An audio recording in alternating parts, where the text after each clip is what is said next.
Good afternoon, coming to you live from Nasdaq's global headquarters in Lower Manhattan. Welcome to the November 28th edition of Advisory Live. We're powered by Nasdaq IR Insight, and I'm your host, Will Briganti, and joining me as my guest is Adam Lazarus. Adam is an analyst with Nasdaq Advisory Services. Adam, thanks for joining us. Glad to be here again, Will. Exactly. All right. So today we're going to be discussing the latest in potential tax reform coming out of Congress and the implications this could have on the markets. So what's the latest headline that you have for us? Okay. Well, we've already seen the House pass a resolution not too long ago, but it looks like now that the Senate is planning on bringing a vote to the floor for this Thursday. And when it does happen on Thursday, this has the potential to go all night. Right. So what are you seeing in terms of how it's looking? So some Republican voters do have concerns as to how it looks right now, such as with the SALT deduction, the amount of transparency, the pass-through rates, and with 0 Democrats saying that they will vote yes on this, the Republicans only have 2 votes that they can lose when still getting the yes and having it approved. Okay. Now, of course, there are many business groups and lobbying groups out there that have been against some of the proposals, such as the National Association of Realtors, who's against it, whereas they see potential home prices fall with the potential elimination of the mortgage interest deduction and the SALT deduction, which could adversely affect housing stocks.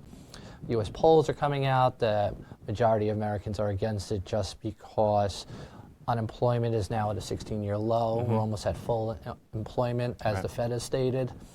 And U.S. corporations have trillions in cash overseas, which they feel could be used a little differently.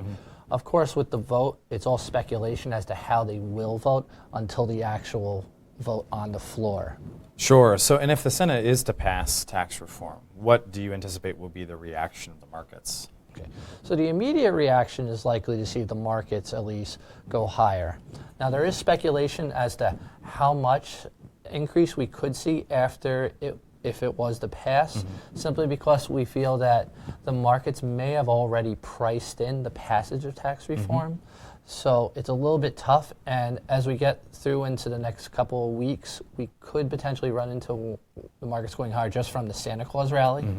Now, specific U.S. companies that have a marginally high tax rate because most of their business is conducted in the U.S., they could potentially see a pop in their stock if it was to pass. Okay. Now, you mentioned in there the Santa Claus rally, so break that down for our viewers. What exactly is that? Funny you ask. Sure. So if you look back at previous December returns, we do see a pattern that on average, towards the end of December, around the Christmas time, we see almost an outbeat or a majority bigger gain than we see for other parts of the year. And there are many factors behind it just because of the timing, and it's around Christmas, and because of that, they call it the Santa Claus rally. All right, that's an interesting fact point. Thank you so much for breaking that down for us. Now let's get back to tax reform quickly. Sure. So you mentioned what would happen as a potential market reaction if it passes. Now, what would happen as a market reaction if the Senate isn't able to come up with the votes it needs? Okay. So since the market has been factoring in tax reform for quite a while now, the initial reaction is likely to see the markets to drop. We could see a movement into some safe haven assets such as gold, the Japanese yen, and U.S. Treasuries. But this is potentially just a knee-jerk reaction to it not passing the first time, as Republicans will try to get back together and still try to pass some kind of tax reform. Now, what they could do after multiple times, if we still don't have any tax reform, the markets could fall back even more. And even if they pass some kind of tax reform, if it comes to be temporary instead of permanent, more of a watered down version, we'll likely see the markets fall even further. Okay. Now, hopefully they can do whatever they decide with reform sooner than later, because the longer they wait, we could potentially see some volatility the closer we get to the budget deadline of December 8th with a potential government shutdown looming. All right. Well, Adam, I appreciate that insight. We'll have to have you back on once we get a little bit more clarity on how this vote goes down. Absolutely. Hopefully it's done sooner than later. That's right. All right. Well, thank you so much, Adam.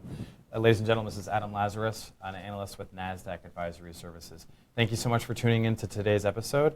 Be sure to catch us next on Thursday, where we're going to talk about the state of the U.S. consumer following the Black Friday and Cyber Monday shopping events.